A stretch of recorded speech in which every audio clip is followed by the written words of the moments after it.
I don't really remember when I first had an interest in sewing. I know when I was pretty young, my maternal grandmother always had a quilt on a frame, it seemed to me. And the women, different women in the neighborhood would come, and they seemed to have such a good time sitting around and talking.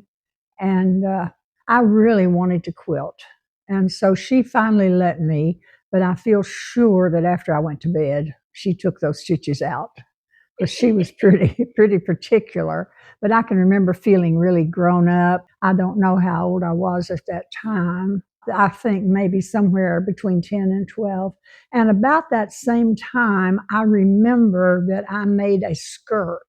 It was blue, light blue, and I thought it was quite beautiful. I thought it was so beautiful that I stood up at the front of a school bus riding so everybody could see my skirt.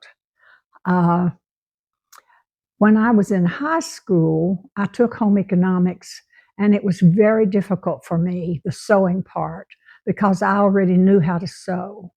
But when I sewed at home, we never could find enough pins. So I would lay knives and forks on my pattern. And they were so particular in home ec, you had to do everything and then wait until the teacher told you what to do next. And I didn't enjoy it because we had to start out making an apron, and I already knew how to make a skirt. So then I began to sew more and more.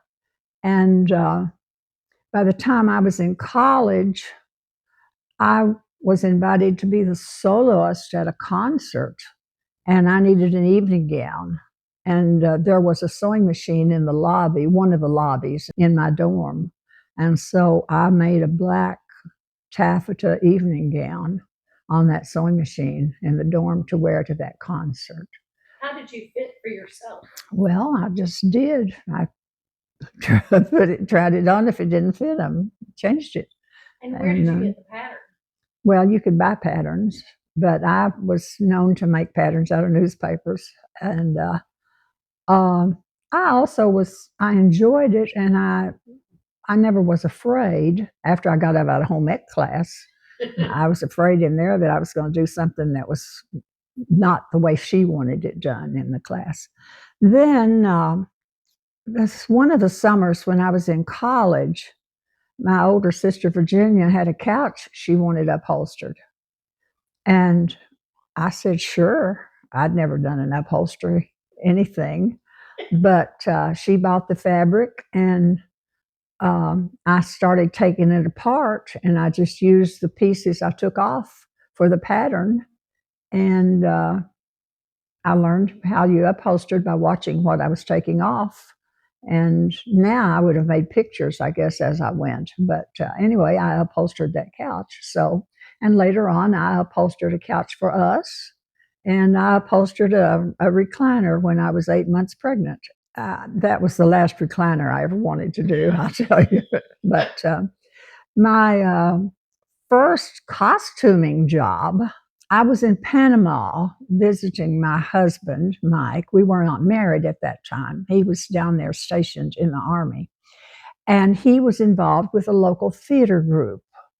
And he came home and he said, they need somebody to make costumes. And I said, well, I'm just here. And so the next day they brought a bolt of fabric and a sewing machine to the apartment where I was living, and said they needed a full-length cape with a hood. And so I made a costume for that show. And I left before the show was produced, so I never did get to see the show, but my costume was on stage. And then when I was getting married, I decided to make my own wedding dress.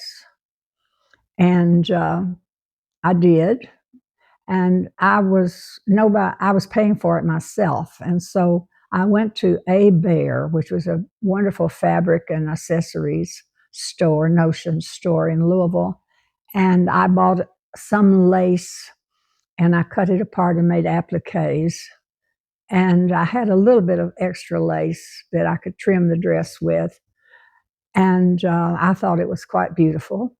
It's white pote de soie, trimmed with lace, and I appliqued the lace with sequins and pearls. And I got married in July, the last day of July, at Berea in Danforth Chapel. And it was short-sleeved. Then 30-some years later, my daughter was getting married in November. And we looked and looked for a wedding dress.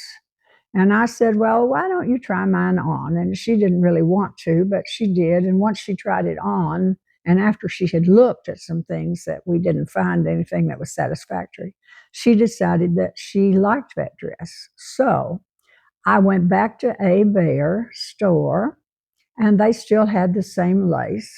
And I bought enough lace to put lace sleeves in the dress. And I bought enough lace to put all the way around the bottom and all the way down the back onto the train. And it was quite pretty. And so she wore the dress. And then about 20 years later than that, 30 years, 25. No, 25 years later than that, her daughter, Emily, was getting married in the summertime, and she wore the dress. But we took the lace sleeves off, and she wore it as a short-sleeved dress. And so that dress got lots of wear. I also made a wedding dress for my sister, Mary, when she got married. And then my good friend Faith's daughter was getting married, and she asked me if I would make her wedding dress. And I agreed before I saw the pattern. And it was quite complicated. And her daughter lived in Alaska, which complicated things even more. I did have a pattern, and she was able to come once for a fitting before she came for the wedding. But it was a rather beautiful dress. But I decided then that was my last wedding dress that I was going to make. And I was asked after that to do one, but I declined. And that was the end of my wedding dress doing. But I have always loved sewing, and I made a lot of clothes for myself, and I made clothes for my mother and my mother-in-law after we were married. And when pants became stylish for women, why, I made a pantsuit, and my mother said she would not wear pants. And so I made her a long knee-length tunic to go over her pants. But once she loved going to the basketball games and had season tickets to the University of Tennessee games, and it was cold. And she learned that wearing those pants kept her warm. And by the time before she died, I got her so that she could wear pants with a shorter jacket. One year, my son when he was a baby, he had his own schedule of things, but I discovered that he loved to hear the sewing machine. And even if he was fussy, if the sewing machine was running, he would be very quiet. He would lie in his little playpen and look around, and he didn't cry. So that particular year, I made 120 Barbie outfit. Not, I'll take that back. They weren't complete outfits. There were 120 pieces, like there would be pants and a top. That would be two pieces. I made 120. And my husband and I both had lots of nieces and nephews at that time that we gave gifts to at Christmas time, and the little girls had Barbies. And so it was very nice to have all their gifts made. And now I had to sew the snaps on after Matt went to bed at night because he only liked the sewing machine running. Then I began to do volunteer costuming for the community theater at Bardstown. And I did a lot of costuming for their shows, but mainly I did the Midwinter Feast costumes.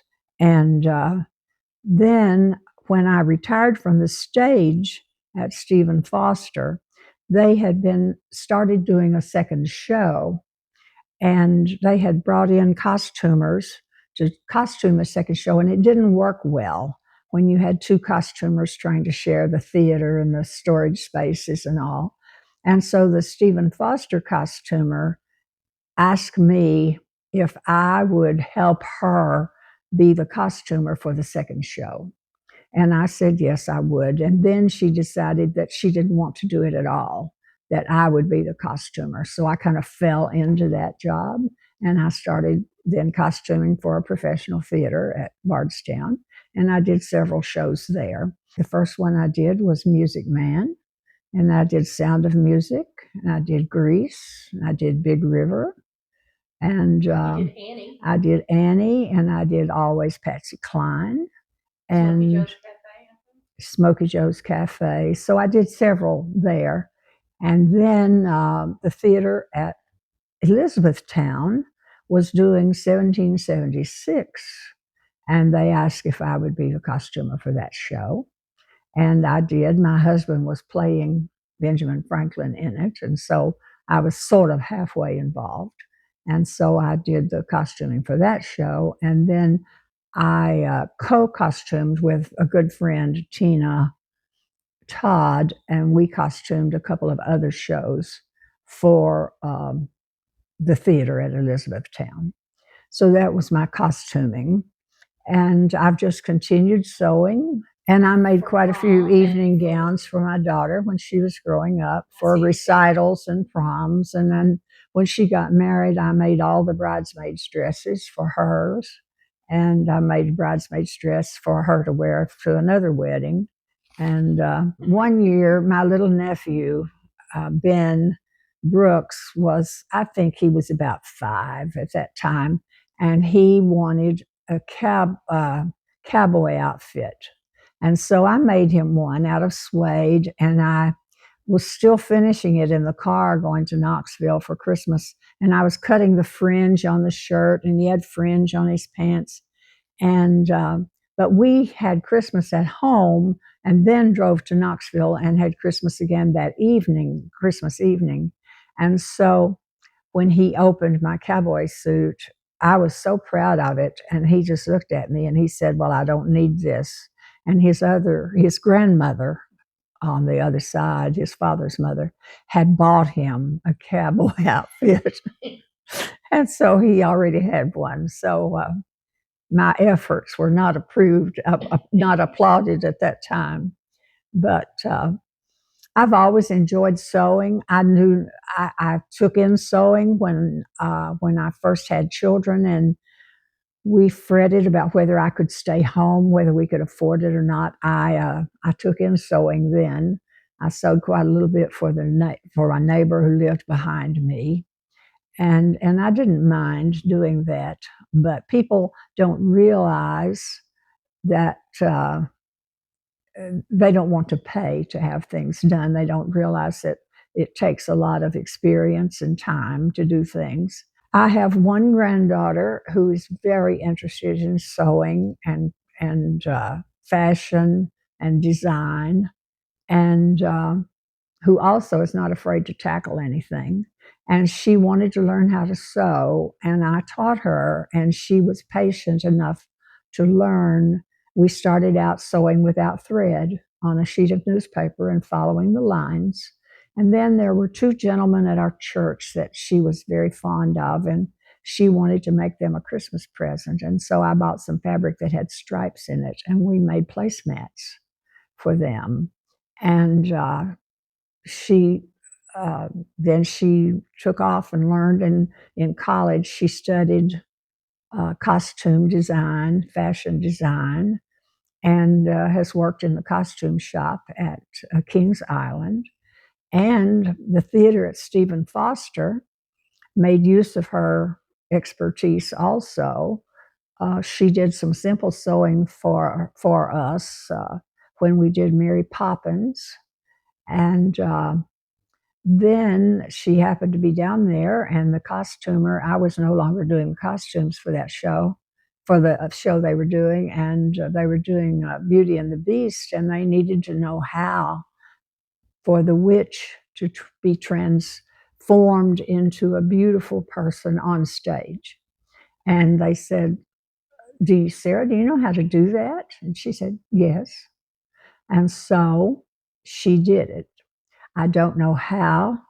She had a witch in a cape with a hood and a wig, and they just pulled two strings on the shoulders, and that cape and wig completely disappeared underneath a beautiful ball gown.